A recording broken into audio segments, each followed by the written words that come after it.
Mm.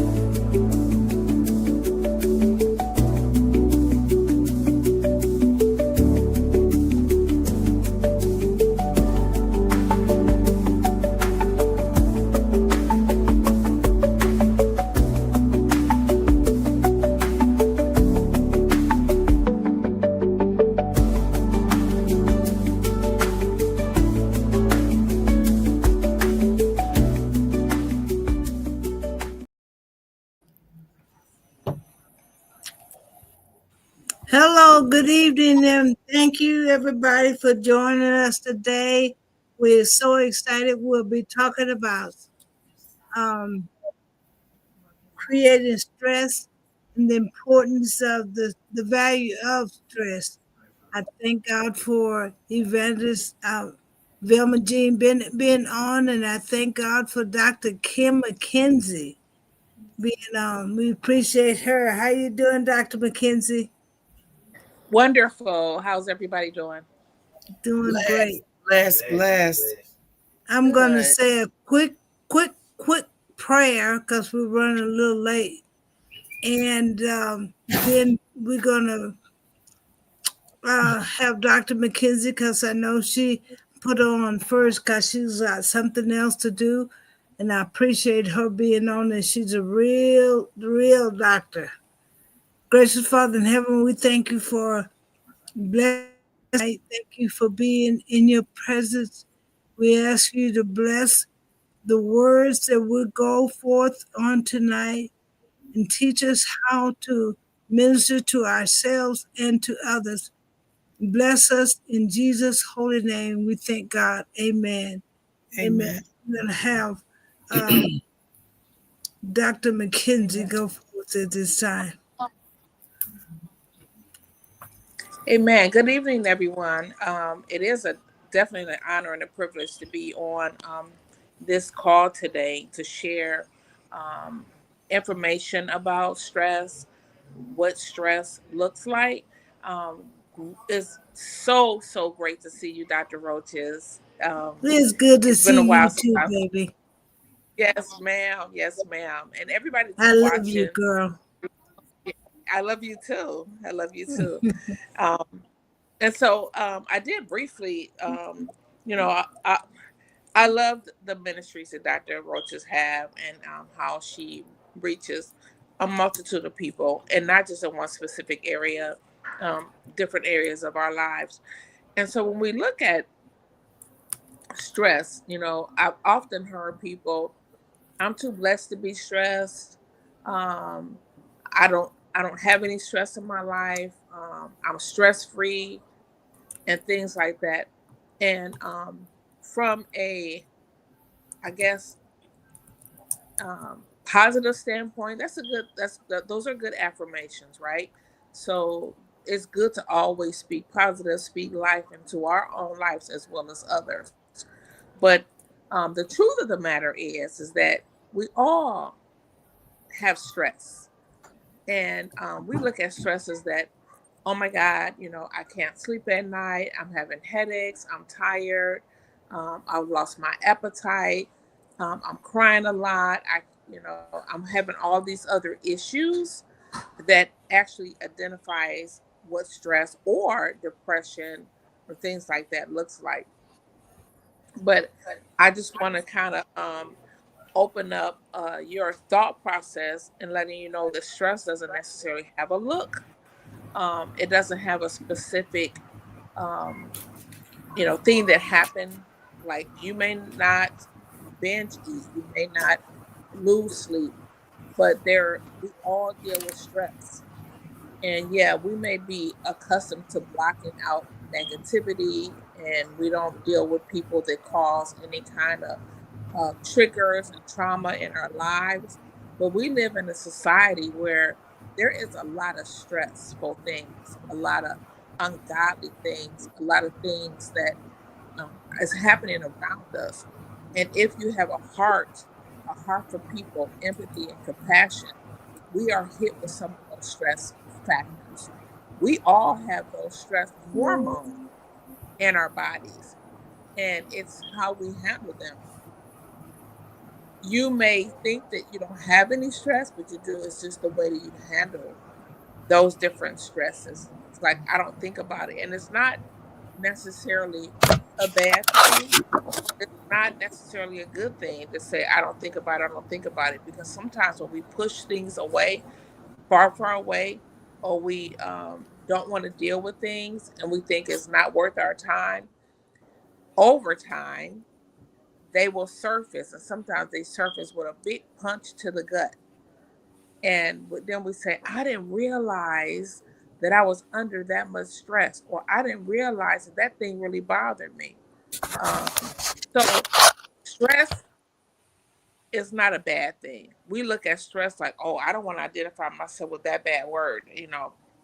It's not, because stress helps us to regroup, reprocess, refocus, um, reset, and all those things. So, we all have stress factors, whether we recognize them, whether we deal with them head on, whether we ignore them, they're there. And we often categorize stress as, oh my God, this is such a horrible thing. Um, I don't, want to look like I'm stressed out. I don't want to lose my hair. I don't want to overeat.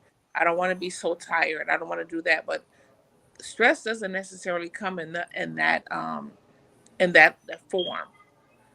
It doesn't necessarily come in that form. So we don't see stress like that. We may be to the point where um, we like, oh my God, I don't want to hear anybody talk today. I want quiet. So sometimes that's associated with stress. I've heard enough voices for today. I've talked enough for today, and I don't want to hear anybody else's talk. I just want to go home, be by myself, you know, turn on some music, gospel music, whatever music you listen to, watch my favorite show, and block everybody else out. Those are different examples of stress that we deal with. I just want to kind of like block out all the noise, or I want to sit down and I just want to get me a big bag of chips and I want to finish the whole bag. So those are different things that are associated with some type of level of stress. And so don't think that when you say, oh my God, I'm feeling a little stressed, that you are saying something negative or bad towards yourself. It's just identifying that life has been lifing, and you're a part of the process. And being a part of the process, the world that we live in, we endure certain levels of stress factors. Those stress hormones, they build up, and if you can quickly identify with it and kind of resolve the issue, talk through it, whatever you do to kind of get you off that, go for a walk, you can do that. But we all have some level of stress in our lives. If you're watching the news, and the news bring a lot of bad news, unfortunately, those are different stress factors that we tend to deal with in life. And you may say, oh, I'm turning this off, I'm sick of hearing that. Those are already triggers that will cause some level, it will definitely activate those stress hormones, and it will cause some level of stress. um, some people are really, really good with negating past that, like, okay, I need to think about something else. But it had already entered into your mind, your thought process. And if you have a if heartbeat, I want to be a little bit more. If you have a heartbeat, then you have some type of stress factors um, that will happen. Um, at the particular moment, we may say today or this week was a stress-free week, but we do deal with stress factors. I want to pause right here and see if anyone has any comments, anything that they want me to kind of laser focus on, from either comments on Facebook or comments on this panel. I have a question. You know, what do you do when you have? I got a question that I wrote down. When you're the most important person in your life you're invisible to that person. That person doesn't pay you attention, don't give you no comments, doesn't like. For instance, if you're married, then your husband always act like you're invisible, but you trying to put everything necessary in the marriage. But he's ignoring you, going out with his friends, and just doing the most. How do you handle that kind So, of? I do want to speak on that because believe it or not, it happens quite a bit in a lot of marriages, a lot of households, and a lot of relationships. Um, if you have not or you're not able to have that conversation with that significant other, then you have to either, and sometimes when people are like that, they're not necessarily prone to speak with a counselor, but you need to seek counseling. We can't force anybody to do anything and what to do. But what one thing about it, when a person sees that you no longer are paying attention to them, you're no longer seeking their attention and you're doing your own thing, sometimes um, a bell goes off or an alarm goes off in their head, like, oh, now I feel as though she's ignoring me or she's not paying me any attention. But if you're trying so hard and they know that you're trying hard, um, and then all of a sudden you don't try anymore, they're going to start asking you questions. Oh, what's going on? You're not paying me any attention. But they didn't hear you when you were saying that that was what you were going through. And we don't know what that person is going through until we have that conversation. Now, they may say, what are you talking about? I'm here. I notice you. But transparency and honesty and open communication sometimes go a long way. But then we don't know what that individual is dealing with, why they may think that they are no longer significant enough in your life. So we have to have those conversations, adult to adult. Hey, we need to have a sit down because this is how I'm feeling. It seems like nothing that I do is getting your attention. You ignore me, you're hanging out with your friends. It's like I'm invisible. And so, open dialogue, healthy communication, and it's not about pointing a finger. It's just saying, can we talk about it? Don't blame yourself. Don't blame yourself because people will allow you to blame yourself and then allow you to put the blame on yourself. So the open conversation is how did we get to this space and why are we here and what can we do to change it collectively together? Because it's not a one man show. It's coming together, cohesiveness, talking about it, and we're working through it together and not just one person. If that person doesn't want to have that conversation with you, and then say, hey, um, maybe we can go speak with a therapist or a counselor to get past what I'm feeling. And then you can, at that time, you can make it personal. What I'm feeling, and maybe you can help me with this, but I'm going to need your help because maybe it's something that I'm missing at that time. But don't go into Yeah, it taking the fault. Um, Open it up with we need to have a conversation together. yeah, that was a good one. Yes. Now, I got a question. Supposing I feel infuriated by this person and I have a lack of confidence that I'm afraid to talk to that person or afraid to put my feelings out, but it's causing me a lot of stress. But I'm not doing anything and I'm not speaking up, saying anything because I lack confidence because I'm afraid that when I do say something to him, he's going to have some harsh words for me that's going to hurt my feelings. And then that causes me more stress. How do I deal with that specific situation? Divorce? So no, we don't want to jump to divorce. That's what everybody's doing nowadays. They're Yeah. quick to get the divorce and they haven't tried to have any kind of conflict resolution, any kind of help. Um, and that um, piece that you just spoke on is a two-way street. Something happened down the line, whether it's in that relationship or other relationships, personal experiences that, and when I say you, I'm not talking about you, Dr. Roaches, but just in That's general, okay. speaking on the subject. But something caused the individual to lose their self-worth, their self-esteem, their confidence. And so nobody should have that control over you. You have to work on that piece on your own. But then what I heard is that I'm fearful of this person speaking negative about me, putting me down. It adds another stress factor. So that is a very unhealthy relationship.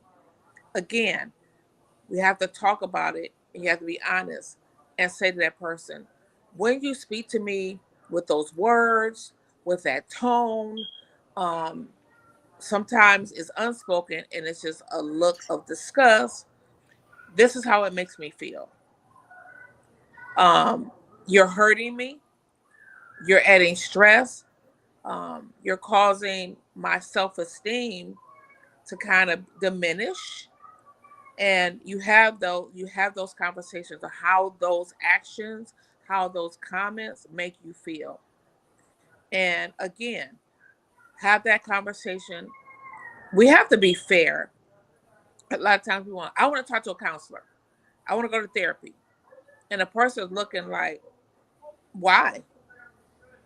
Because they don't necessarily know, because the whole time you've been carrying these feelings and you never had those discussions with them really honestly. Some sit down, peaceful, calm discussions. Hey, this is how I feel when you say that. And it's best to have those things written down, like have a kind of an agenda of what you're going to discuss. But it can't all be discussed in a day. Like maybe have 2 or 3 items or 1 or 2 items, because when you overwhelm a person, it feels like they're being badgered, they're being forced into a corner. So and have us, say, hey, can we spend some time over the next, month, 30, 60, 90 days, kind of talking about where this relationship is going, how I'm feeling. And then you bring up topics, because we know that it's probably not going to get resolved in a day. So sometimes you have to table stuff and say, we're going to talk about this issue. And then it's not going to be only one person. And then say, I'm gonna bring 1 or 2 things to the table. We'll talk about it. And the next time we meet, um, ponder that, think about that, because we may not have an answer that day. And I know us as women, we want to answer that day. So when we bring a topic up, we want to answer that day. We want to know why at that moment. We want you to talk, and we want you to just lay it all on the line that day. But we know men, and some women too, they got to process this stuff. They got to think about it. They got to go back and process it. Sometimes they got to go and reevaluate days, weeks, years, and find when did this happen? What made them start having these feelings? What made them start treating that person that way? And then you can bring the agenda or the topic of discussions up. Allow them space to think about it, because when we pressure them, I want to know now. I want you to tell me now. I need some answers right now. And the person's like, I don't have an answer. So then they give you an answer that they really was not prepared to give you, an answer that you was not prepared to hear. Allow people time to process what you're talking about. And then the next time you can talk about it, if they haven't addressed it then, and say thank you, because if they're being honest, thank them for being honest. Thank you for being honest. I appreciate the honesty. Um, and then you can either talk about how do we move forward, how do we address it, how do we correct it, and then say, and I know there's some concerns you have also. So we want to talk about your concerns. Let them know that you care enough about their feelings too. And we want to have them bring their things to the table too. And I find out that a lot of women, when they're feeling this thing, they hold back and don't say anything, but they take out their hurt and their feeling on somebody else that hasn't done anything to them. Yes. So And that's a lot of not times good. a lot of times, and that happens. Trust me, I'm guilty. A lot of times that's the most vulnerable person or the person closest that's really extending that olive branch. And then you just, because you just feel so much, you're so heavy, you're so bogged down with just these issues, and that person is like, well, did you do this? And girl, you should do this. What you talking about? I tried everything. So now you're exploding and you're bad, you're going off on that person. They're like, look, I'm just trying to help. So they'll tell you, now you're going off on me. I'm not the person that did it to you. So then you got another unhealthy relationship stirring. Um, Yeah. it could be a vicious cycle, and it could be a lot of people hurt along the way or offended along the way. So we have to find this place of peace, this calm place where we can have very, very, very healthy conversations where we don't feel like we're ready to explode. And sometimes it's hard to do when so much has been dumped on us. We want to explode. We want to scream out. We want to scream at everybody. And we feel like nobody is hearing me. Nobody feels my pain. And I want somebody to hear me, somebody to feel my pain. And nobody is doing that. So now I'm upset, and I want people to know how upset I am. Yes. Anybody else got any questions? I have a comment, Okay. and the question and the answers have been just absolutely beautiful, and stated based on the assumption that the person that's causing you the stress is an intelligent human being with a heart. And so when you're dealing with someone who lives in the village of the idiots, and so that is your place of stress, and you find your place of peace, and then they're like a magnet. They find you in that place of peace and they invade your space. What you're saying is great advice, but that's advice for sane people. Person that's causing the stress is insane. And you know that there are laws against dealing with insane people the way that you're being motivated to deal with them. You just fake fine and say, and when people ask you, sister, how you doing? You say, oh, I'm blessed and highly favored. And you're not, you're stressed, but you live in the village of the idiots. And so what's your answer for that? Hi, I'm Miss sorry. Linda.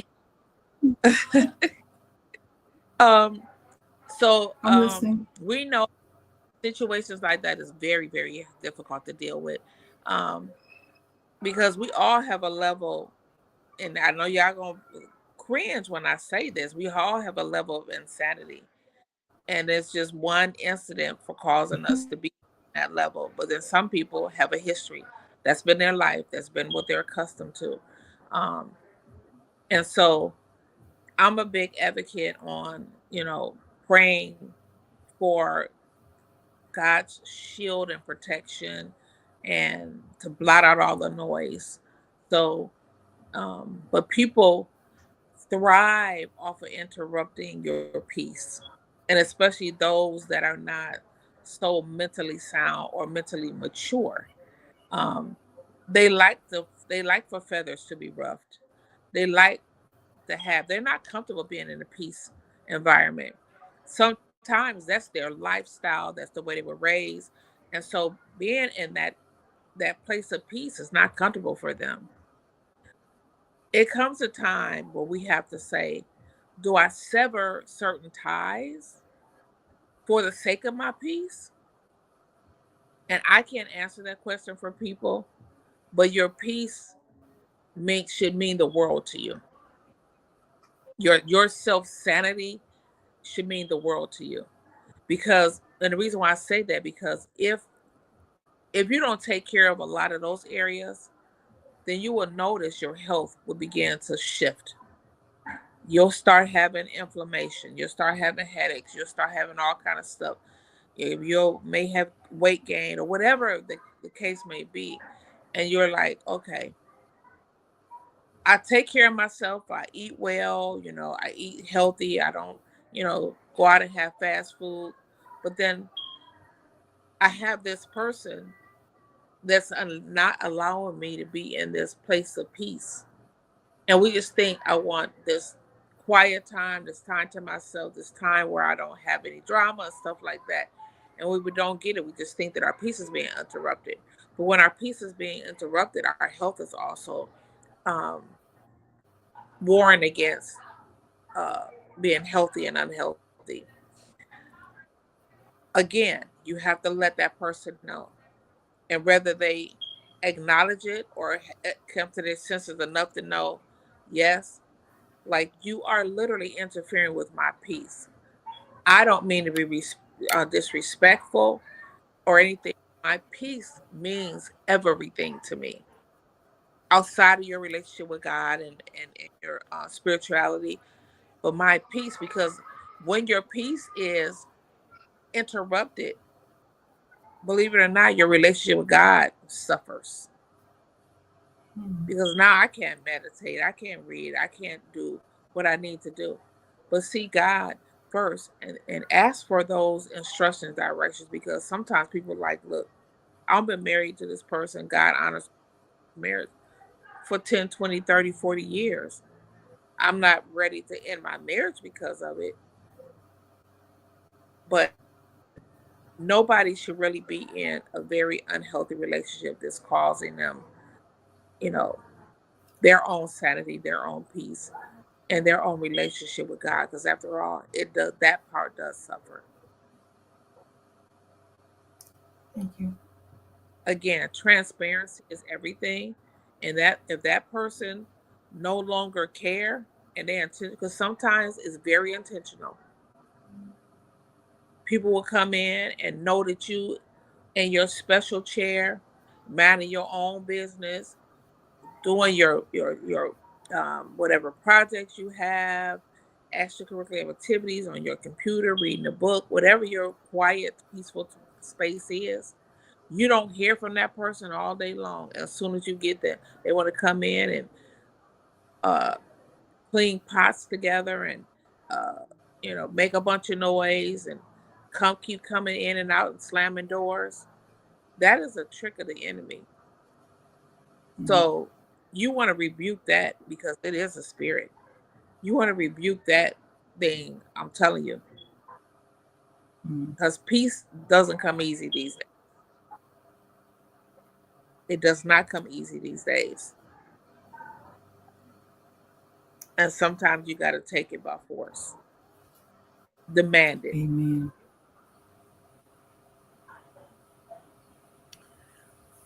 I want to ask Thank you. another question since everybody else is hesitant. Does rejection cause you to have stress? Being rejected on any level, the job, our friends, neighbors, husbands, wives, children.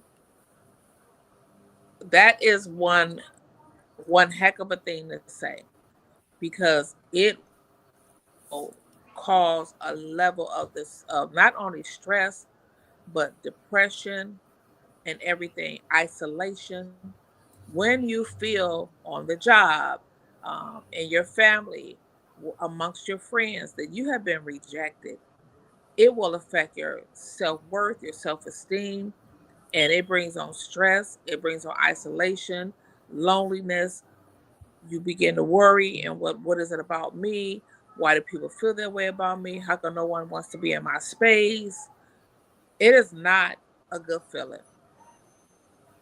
So yeah, it brings on a tremendous amount of stress, which then invites the other mental illness, depression, and all that other stuff will start entering in. Doubt, fear. That rejection piece is a powerful piece of being in society and feel like I am constantly rejected. or turned down or said no to when everybody else is like, oh yeah, girl, yeah, come on, you could be a part. Oh, I love you. And then when it comes to you, oh, here she comes. Like, that hurts, and it hurts to the core. So it And brings on a sometimes, high level of stress. yeah, sometimes we are stressed because we actually stink, and the people that's supposed to like me never tell me, but they're steadily rejecting and walking away from me, and they're not telling me the truth. And Yeah, that's not good. it's We have not to good. learn how to be honest with one another, especially people that we care about. We have to learn how to tell them the truth. Yeah, and let me just offer a little wisdom when that happens, and when you feel that way. Go to that person, say, hey, I noticed that um, you kind of standoffish, or I feel a little bit rejected.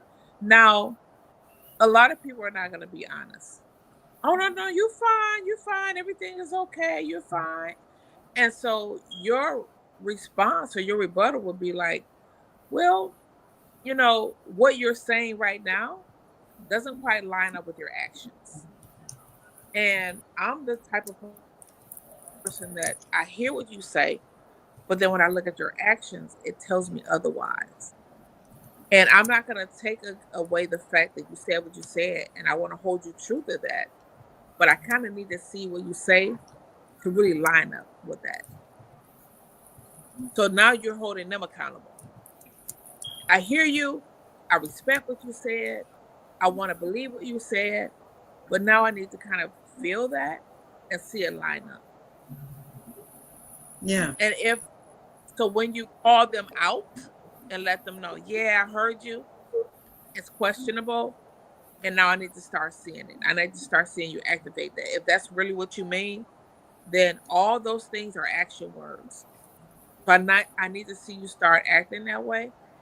And if you see a pushback or them really separating, then you know that what they said was not true. Because now they're held accountable to those words that they told you. And let me just say this. When we create those type of atmospheres, and we tell people, if they ask you, how you doing? Are you okay? Yeah, I'm fine. And we're not fine. You know what happens? We really become silent liars because we're not telling our truth. So we're silent about our true feelings, and we're lying about how we really feel. So we're being silent about our true feelings. So now we're a silent liar. We're not telling them about how we feel. And we begin to tell people what we think we want to hear, because why? We don't want them to pass judgment. We don't want to be like, oh, she going through what she going through. But let them know, I'm experiencing a high level of stress. I'm kind of feeling, like I'm being rejected. And that transparency, be like, oh, okay. And then if a person cares enough, they're going to have that talk with you. What makes you feel that way? And is it something I did?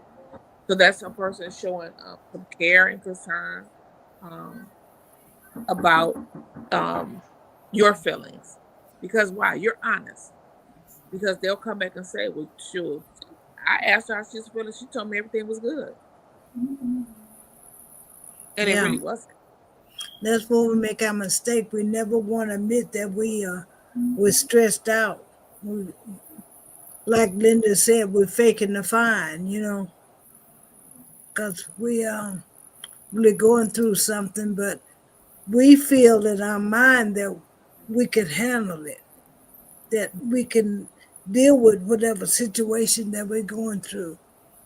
We're all overwhelmed with our surrounding circumstances, but we ain't saying nothing. We're just taking it as it happened to us each and every day. And that's not good. So I've learned to speak up when people ask me how I'm doing, to say I'm doing okay, but I'm not 100%. Okay. I need to work on some things, you know. And if I got a problem with you, I need to be honest with you, you know. If you my if I feel that you're my problem, I need to let you know. And so many Absolutely. times, so many times people cannot grow and get better if we don't tell them the truth. True. That's the value of stress. Telling people the truth. If we can't be transparent, and sometimes that you can't tell everybody your story. That's right. That's right. Because when you start telling everybody, they start adding on to what you said and changing the whole trajectory of the story that's about you. So you got to be careful who you tell your problems to, who you want to speak to. And sometimes you get to a point, you know, I can tell you about me and you can go and say what you want to say, but I know God got the truth. And then sooner or later it's Right. going to come get you. Yes. Yeah. Okay. Sister Mackenzie, I have enjoyed you. And you was talking about I'm one of those people that when people ask me, Jean, how are you doing? I'm blessed. Even though I know I'm going through hell at the time. So let me explain why I say I'm blessed, even though I know I have a situation going on. I say I'm blessed because I refuse to give in, let me say, without sounding contradictory or whatever. I don't like to give my problem a voice until I'm like Sister Rocha said, I'm with that one person that I can talk to, and I know they're going to see me. They're not going to judge what I'm saying. They might not even have a comment to what I'm saying. They're just listening. But I do have a built-in, I guess because of the way I was raised and the way I deal. I tell you the truth, this word stress, I've never heard the word stress as much as I hear it now. When someone told me, Jean, you are walking depressed, I'm going, I am. I didn't know that I was depressed. Didn't know that I was stressed.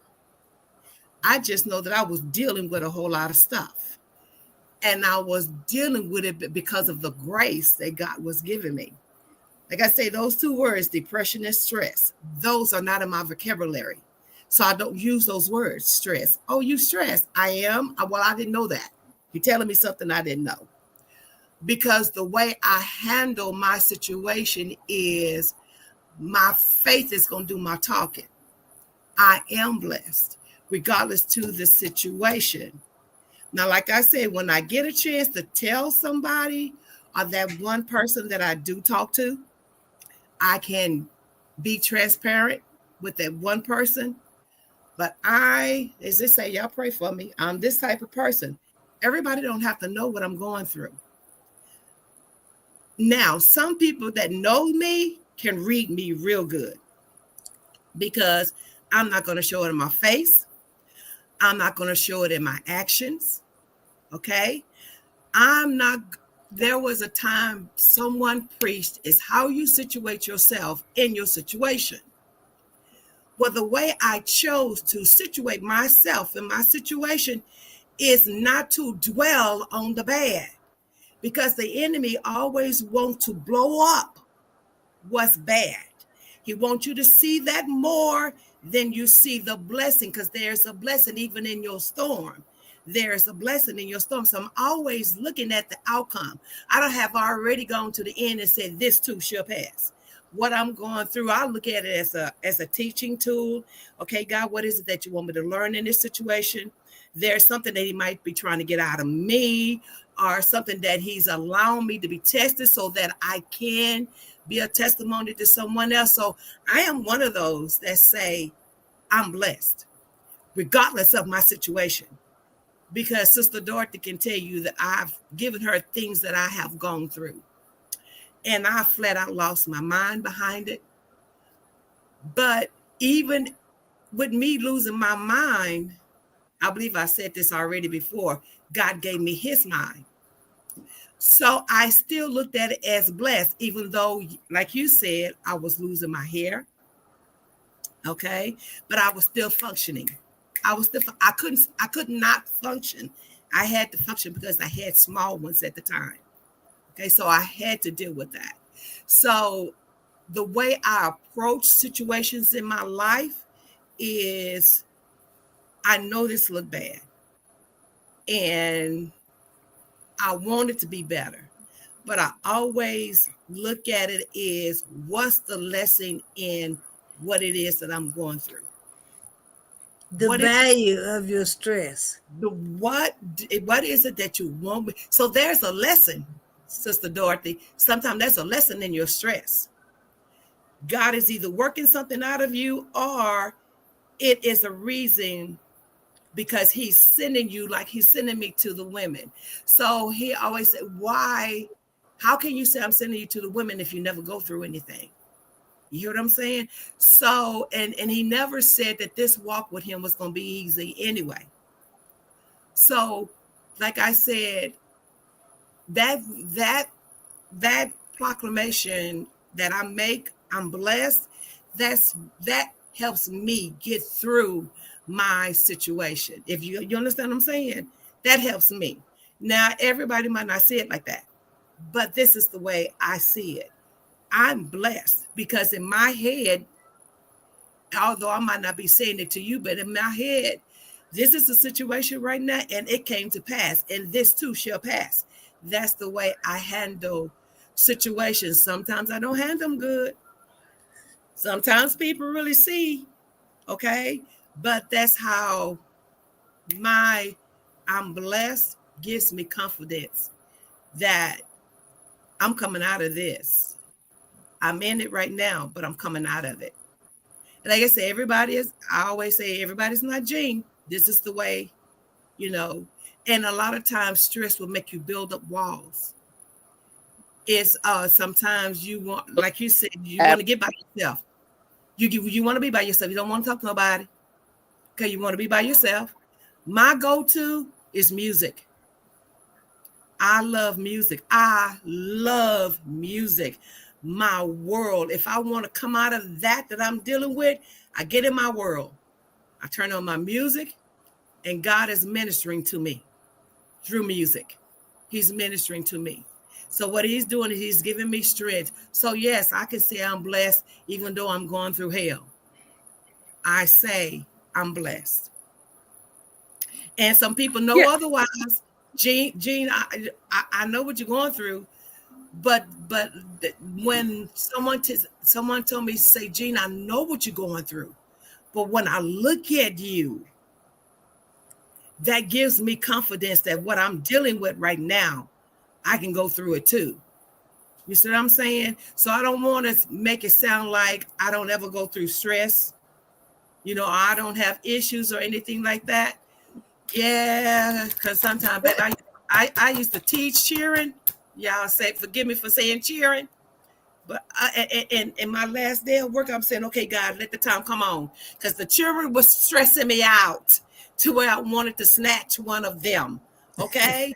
And I know I couldn't. So I had to keep my distance from them. Okay. And I'm saying, okay, God, I need this time to come on. That was stressful. I was so stressed one day in the classroom. I started to pick my purse up and walk out the classroom. So, but I didn't know that was stress. I just knew that was a situation that I didn't want to deal with. I was tired of dealing with it, but that's just my take, on stress. Yes, we have stress issues. Now that I realize it's stress. And one of the things that I heard you say, Jean, that's the value of your stress. The value of the stress. Tell us about the good stress, Dr. McKenzie. Ah! She Oh, she's muted. She don't hear you. So what was the last question? tell us about good stress and the importance of having stress and the So there, value. yeah, so there is good stress. Believe it or not, there's good stress because sometimes stress will push you to your next level. Because we get comfortable. We get so comfortable in our comfort zone. And sometimes the stress will take us to the next level. And I like what you said because it causes us to come out of that situation, come out of that stagnant behavior, come out of being in neutral. So God will add that pressure, that stress, and say because we need to be elevated, we need to see that growth. And sometimes we so comfortable, and it's like, oh, I'm comfortable. I don't want to be um, a part of this, or I don't want to go to the next. And God was like, I'm trying to take you to the next level because there's another level of people waiting for you. And when he began to add that, take out that Jesus. that that that comfort zone, remove that floor, and you feel like you dropping, falling to the bottom floor. He was like, you've been on this level too long. Yeah. So I'm going to remove you from this level. I'm just going to totally take the whole floor out. And I'm going to add some pressure. I'm going to add some stress. And then we have to climb our way back up. And before we know it, we're on a whole nother level. Because that pressure, that stress was added. And that's good stress. That's good stress. We put stress and pressure on our kids to do better. Come on now, you could have did better on that. I know your potential. Like God knows our potential. And so we add stress. I need you to step up your study game. I need you to, whatever. And we're adding that stress because we see potential. We want to get them to a higher place. We want to get them to their destiny. We want to get them to where their purpose is. And sometimes we have to add that stress, that pressure, in order to get them to the next level, just like God does us. Like you've been in this, you've been sitting here in this, and I've given you a vision, I've given you a purpose, I've given you a plan. And because right now your life is going just the way you wanted to go, and I don't have no stress, so I ain't making no moves. Mm-hmm. So that's when that stress comes. It don't feel good. Clearly, it don't feel good. But after we see where we come from that stress, when we look back, it was like, oh, okay, all right. Now I'm in a really good space where I should have been a year ago, 5 years, 10 years ago. I was so comfortable that he had to kind of shake some stuff up and add some pressure, add some stress, add some uncomfortable situations in order for me to start again reactivating my faith. Because if you don't have anything to kind of work towards, any kind of goals, any kind of things, how do you have faith that God is going to work out a difficult situation when everything you in your life is so easy? How you know he's capable? Yeah, we read it and we believe it, but until I've experienced it, I can say, "Woo!" Let me tell you, the stress was so heavy, the things came on, and now I know it increased my faith in God because I know that only God was the one that could work that thing out. So it increases your faith. It takes you to another level, but it necessarily doesn't feel good but it was good for you. It was good for your purpose. It was good for your elevation. It was good for the people that's in your life that's not gonna move until you move. Do you know there's people ain't gonna move, they ain't gonna go nowhere until you move? You're a hindrance to them. Like, come on now. I gotta add some stress. I gotta, put a little boiling water up under this because after all, this person got a whole bunch of folks that ain't moving until they move. Mm-hmm. That's the same way with King David. Samuel came and the oil flowed and everything. So you thought immediately he was going to go into the kingship. but it was 15 years before David became the king. He had to go through what Saul was doing to him. He had to hide in a cave. He had to run for his life. All the he didn't write down all the things he went through to get what God was preparing for him. In order for him to be the king, he had to go through something. So as all of us, we have to go through something to get to our assignment, a divine purpose that God has for us in our life. Amen. Absolutely. Dr. McKenzie, you've been absolutely awesome, like I know you are. I'm going to let you go so you can go to your birthday party and wish happy birthday to whoever. Yeah, I got the 3 little ones at a birthday party, and I'm taking over. They let me use another room, but you can see the traffic and stuff like that. But thank you all. Thank you all for just listening. Thank you all for your questions. I hope that this helps somebody. Every time I'm speaking, I'm doing anything, it's not just for the people that's watching, the people that's a part of the panel, but it's for myself too. Mm-hmm. It's always for me too. So I don't just say just to be saying it.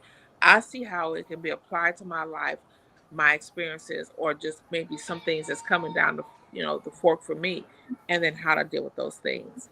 So as I minister to people, I speak to people, I'm also doing it for myself as well. Amen. So thank you for having me. Thank you. Thank you, son. You're going to always be included in what I'm doing, Dr. McKenzie, because you're a blessed, anointed woman of God, and I just love you, love you, love you. And I'm not just saying words. But I love all y'all. I mean, to tell you, y'all my girlfriends, my sisters, my sweethearts.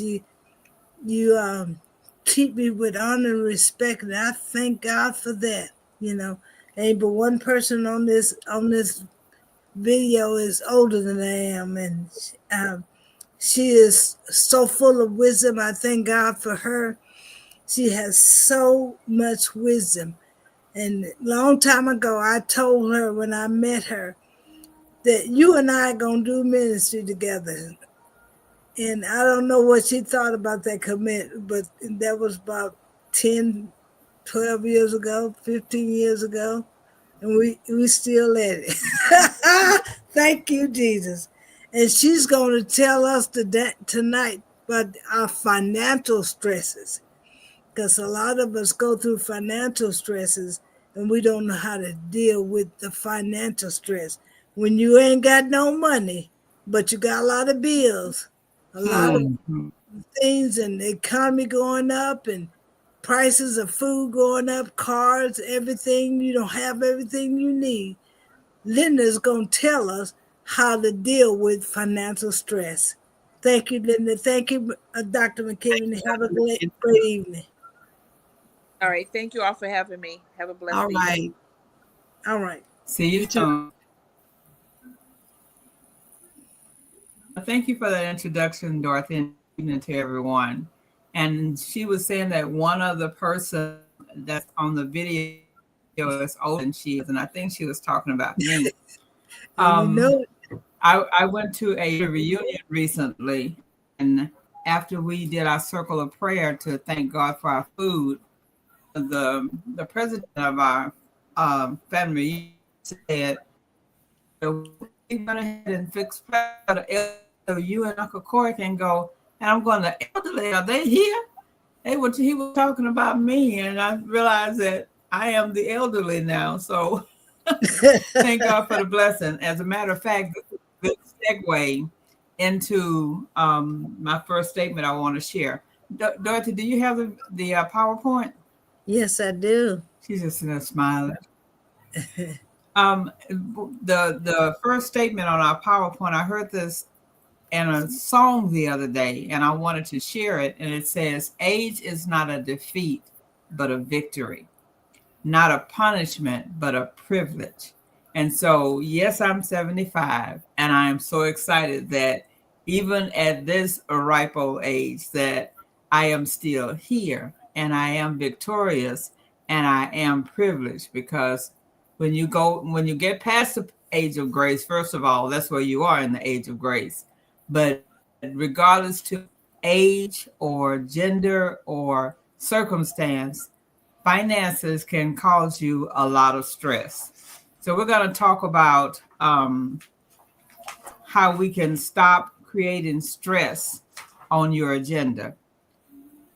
A little bit about what stress is. We're going to talk about income stress, expense stress, because your income might be okay, but expenses can take away from your income and cause you stress. And then there are some stress boundaries with your family that we want to be able to identify. So our next slide just is a slide all by itself, because we say that we don't get stressed, or we just too blessed to be stressed. But stress has a lot of power in our lives. And even though we say that we can control it, or we have it, or we can respond to it a certain way, there is power in stress. And if we don't understand how to deal with it financially, it can cause us to get totally throw us off center. So the next slide is defining stress. So stress is often used to describe a feeling of emotional or mental tension, but it can also refer to a physical strain on the body. When you're worried about how you're going to make your mortgage payment or your car note, or there's a medical bill that you just don't know where the money is coming from, or it's more week left at the end of the money, it can cause you to be physically ill, and it can cause strains on the body, on your spirit, on your emotions.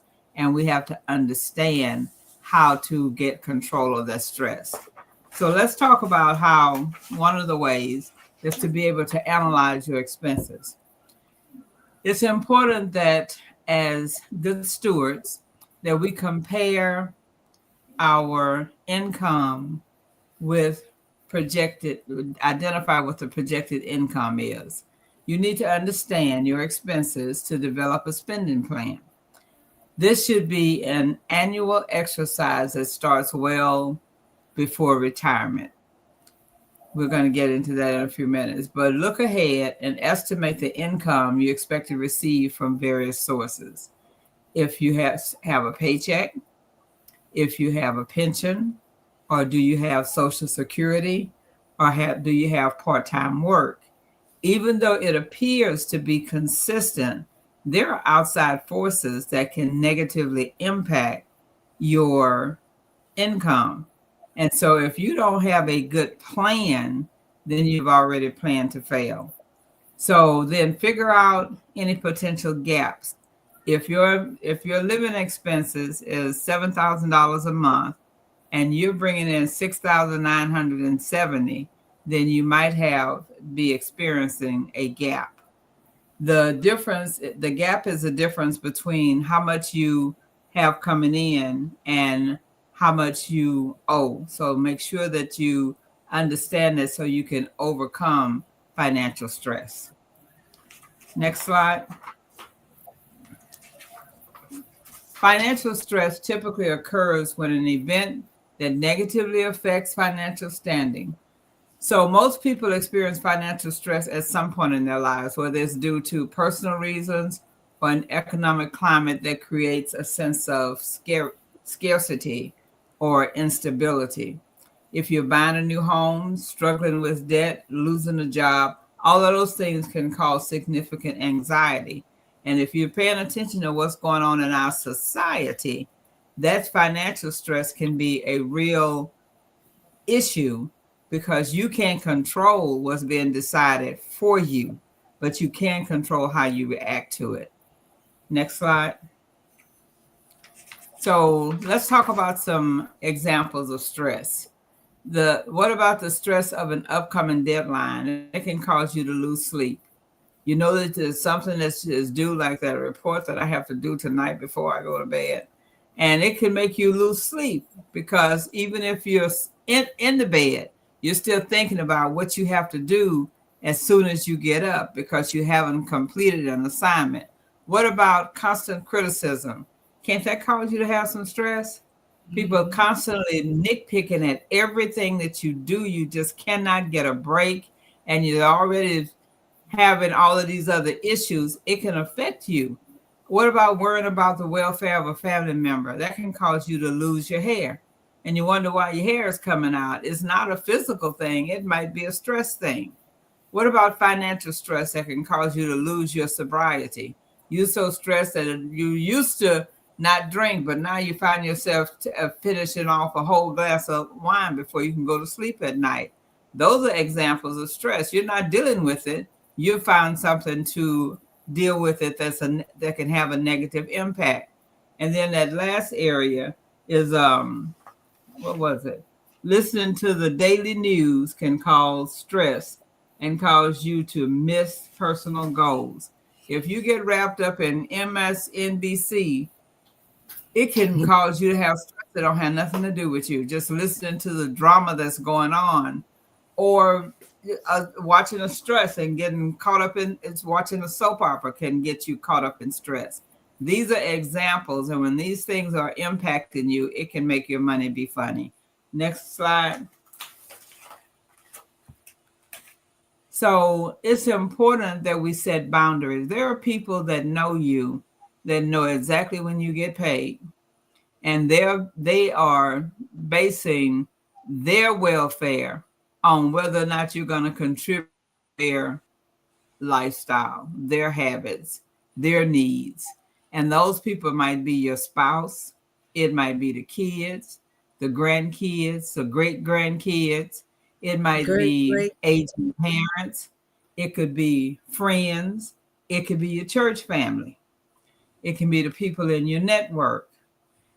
It's important that we establish your expectations about these people and their financial responsibility, because by causing us financial stress, we're not helping them, we're hurting them and causing ourselves stress. So set financial boundaries to avoid the stress. Share your own plan with your children, with your children's financial needs, whether your children are young or adults or young adults or grown and gone, but still raiding your refrigerator adults. Those boundaries need to be set, because for everything that they take from you, you're the person that has to replace it. That can cause you financial stress. Next slide. There are some places where we let money come out of our hands and don't even realize that the way that we spend our money can cause stress on us. So we have to be able to release some of the stress by eliminating some common money wasters. And I'm going to share a few of them with you. Food delivery. I don't know who came up with Grubhub and Uber Eats and DoorDash, but that is an expensive habit. You order a hamburger that costs $12 and you pay $15 to have it delivered. Does that make sense to you? The stat says that America spends nearly $1,600 a year on food delivery services. And so if that's a way that's pulling money out of your pocket, that might be a source of stress. Next slide. We can still release stress by eliminating some common money wasters. Think about these things in your personal life and consider eliminating going to concerts or going to conferences. What about going to the movies? You know that movies on Tuesdays is only $5. You gotta go on Tuesdays. Wholesale clubs, do you really need to go to Sam's Club and overspend buying more stuff than you need because you're at Sam's Club buying in bulk? What about fitness memberships? Why can't you just walk outside? What about bowling? What about takeout dinners? What was that? What's and a what takeout about dinner? HBO Netflix, Hulu, Prime. All of those are subscriptions that just zap money out of our accounts, and even Apple Music. The internet. Did you know that for senior citizens, internet is only $19.95 with Infinity? We're not going to even go into that. We spend, if you're having money stresses by ordering snacks and seafood. Seafood is so expensive right now. It's like taking a vacation. What's about the manicure and the pedicure? Packaged salads, you know, that salads are expensive.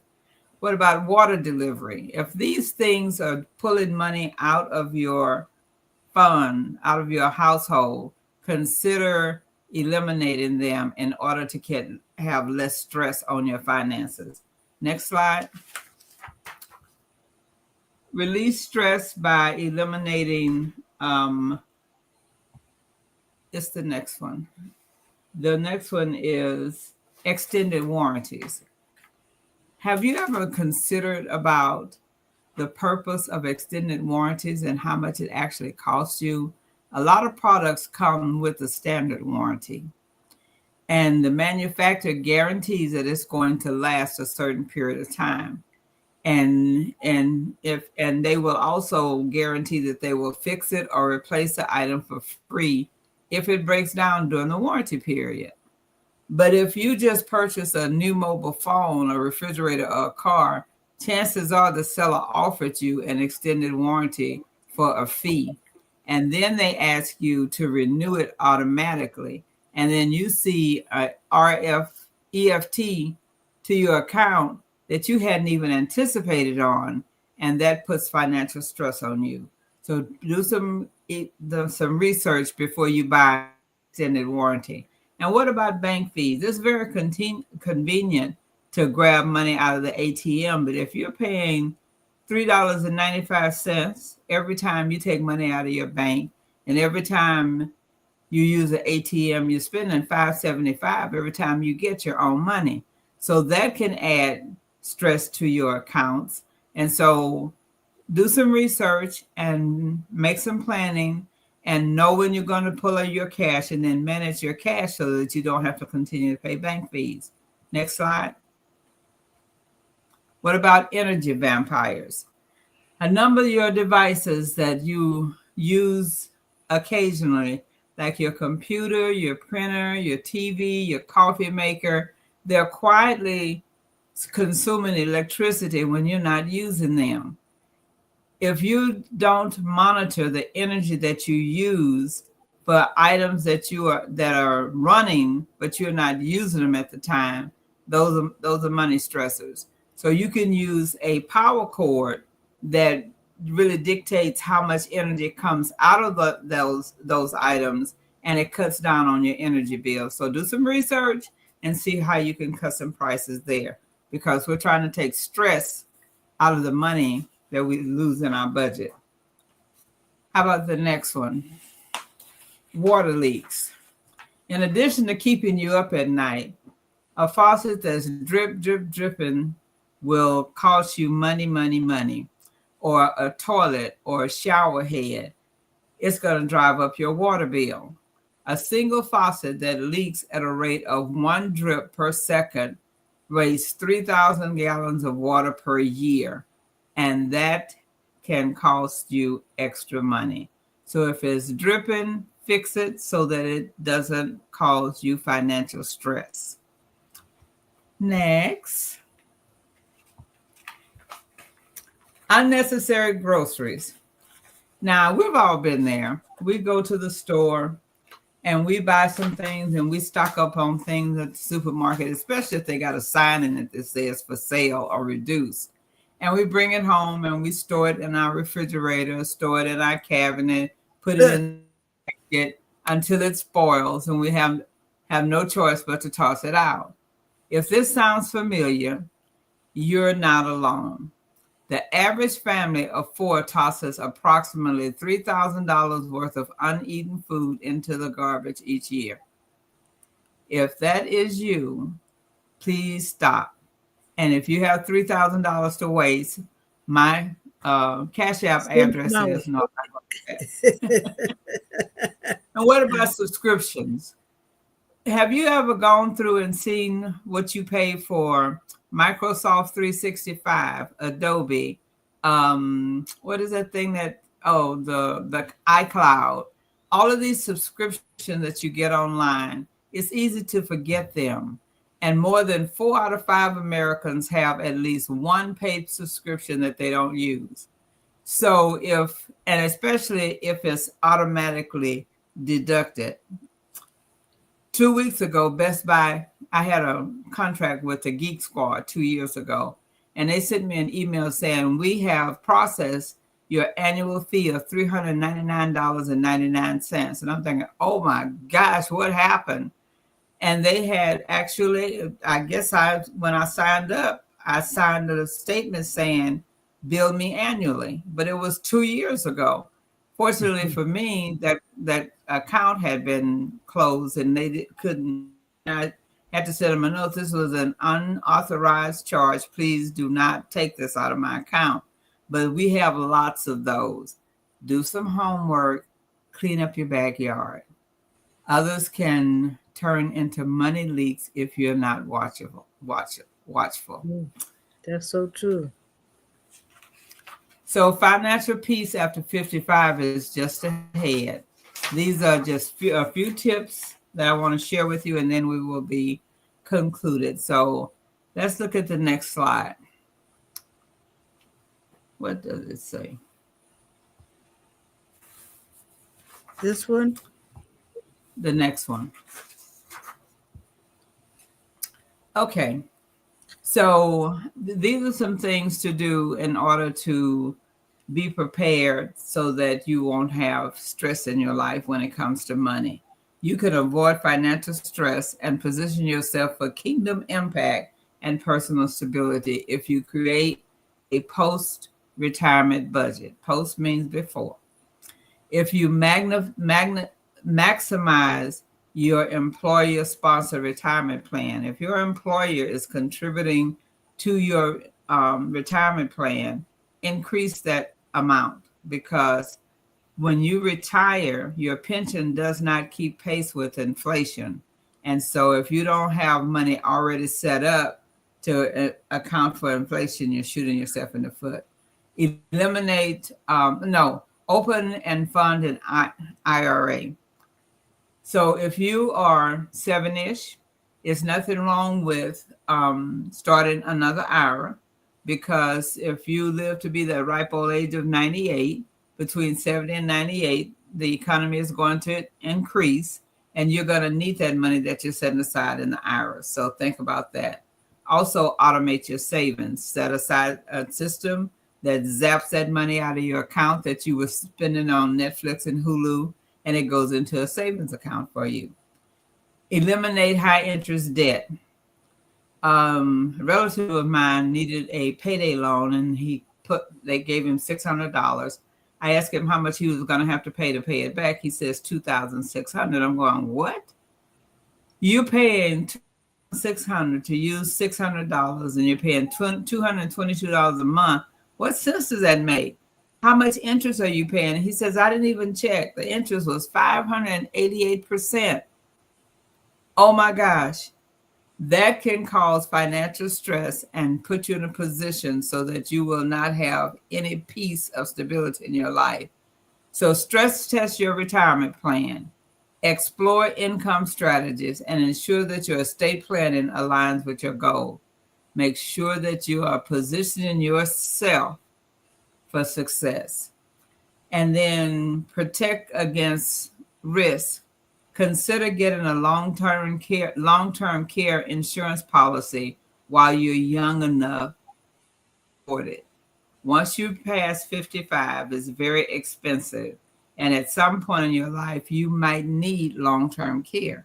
But if you have the right type policy and you don't need the long-term care and you never use it, it has a return of premium rider in it. So you can say, if I don't need this, by the time that I'm 90, I need you to give me all my premium back, and they'll give you your money back if you know how to shop for it. So these steps help to safeguard your assets and reduce the burden on your loved ones. I'm almost done, Dorothy. So Matthew 6:31 through 33 says, so do not worry, saying, what shall we eat? Or what shall we drink? Or what shall we wear? But seek first the kingdom of his righteousness, and all these things will be given to you as well. So if we release ourselves from financial stress and we don't worry about where things are going to come from, the Lord has us covered. We will be okay. So if you have any questions or you want to dig into any of these a little bit deeper, please let me know. My number is 832-483-3816, or you can email me at finnporter@yahoo.com. There's one more slide. And has R on the end, but don't add the R. It's finnporter@yahoo.com. Oh, it has an R. That was my Southern accent. R.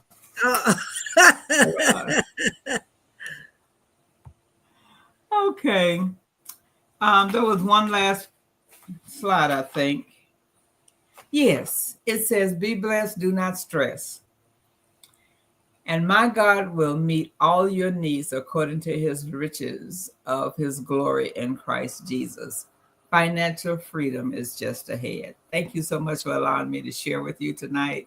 And we are not going to be stressed financially because we're going to be good steward and manage all that God has given us, because he holds us personally for managing all that he provides for us. Every resource, every dollar, we're accountable. So thank you, and let's just be blessed and don't be financially stressed. Dr. Amen. Dorothy. Amen. Thank you. Then I really enjoyed that, and there's so much truth in it because I canceled a whole bunch of subscription, whatever you call them. So that makes sense. Prescriptions and subscriptions, huh? Yeah, I did. I canceled both of them because, I was spending a bunch of money just on subscriptions and prescriptions. But I canceled a whole bunch of them, and that allowed me to pay some bills off that I would have taken me more time to pay them off, but canceling those subscriptions saved me a lot of money. I would like to be able to at another time share another PowerPoint that I have on managing your medical expenses, because there's a lot that we don't know, questions to ask before the doctor says, well, we have an outpatient procedure. It's very minor. We're going to sedate you, and then we're going to send you home, and then you can come see me in 2 weeks. But your medical coverage, if you're on Medicare, if it's an outpatient procedure, you have a 30% out-of-pocket cost that you have to pay. But if they keep you in the hospital overnight and observe you, it's no cost. Yeah. So we have to learn how to manage those benefits that we have and understand how to ask questions before we agree to procedures, how to ask for discounts on medication, how to get if you have a telemedicine visit, a video doctor visit, they're not supposed to charge you a copay. It's free, but they charge you the copay. And so it's just little stuff that we don't know, but we'll schedule that for another PowerPoint. Yes, what's indeed. that face that you're making? Jean, what's that face you're making? It's just interesting. You got to turn your microphone on, Jean. I'm sorry, y'all, but I'm saying that sounds interesting. I would love to know more about that. Okay, I will be ready when Dr. Roaches takes me out of retirement to come back and do a presentation. Yes, indeed. Okay. Yes, indeed. And be prepared, because I just want to make an announcement. Our 8th annual Cancer Survivor Overcomer Conference is October the 17th. And Sister Jean is taking care of everything. But I'm gonna say awesome. she's in training. She's in training. She's gonna be awesome when she get that training. But Yes, I am. who's gonna be our speaker, Dean? There's a friend of mine that the Lord just blessed her to come through series of chemos and radiation, and I mean from death's door, that the Lord has blessed her tremendously. And so I asked her to be my speaker for the conference, and she agreed to do so. So I don't know if we're going to have one or two. I'm not for sure. I haven't got that far into it yet, but she's going to be one of our speakers. She is a cancer survivor. And then you look forward to having a PowerPoint, because we ought to be. I don't know if you guys want to do. Let me end this. Jim, have the last word and close us out. And Okay. y'all stay on so we can talk. Thank God that this subject has come up about stress. I tell you, I'm learning more and more about stress. I realized that I was stressed and didn't know it. I just knew that I was going through something that was pulling my hair out. But thank God he brought me through it. I'm on this side of it, all for the better. So, Lord, right now, we thank you for your grace. We thank you for your mercy. Father, we thank you how you came and intervened and gave words of wisdom through Sister Porter, through Dr. McKenzie, through Dr. Roaches. God, we thank you. We appreciate you for what you're doing in this hour. God, I ask you to prepare us for the things that you have, for the destiny that you have in store for us, God, for the plan that you have for us, God. Prepare us, God. Move us in your direction. Bless our minds and bless our hearts. God, those that were listening tonight, Father, you understand their plight. You understand where they are. You see them, you hear them, you feel them, you understand them. God, I speak blessings in the name of Jesus. We thank you for what you're doing right now, what you're going to do in our lives. In your son, Jesus Christ's name, I pray, amen.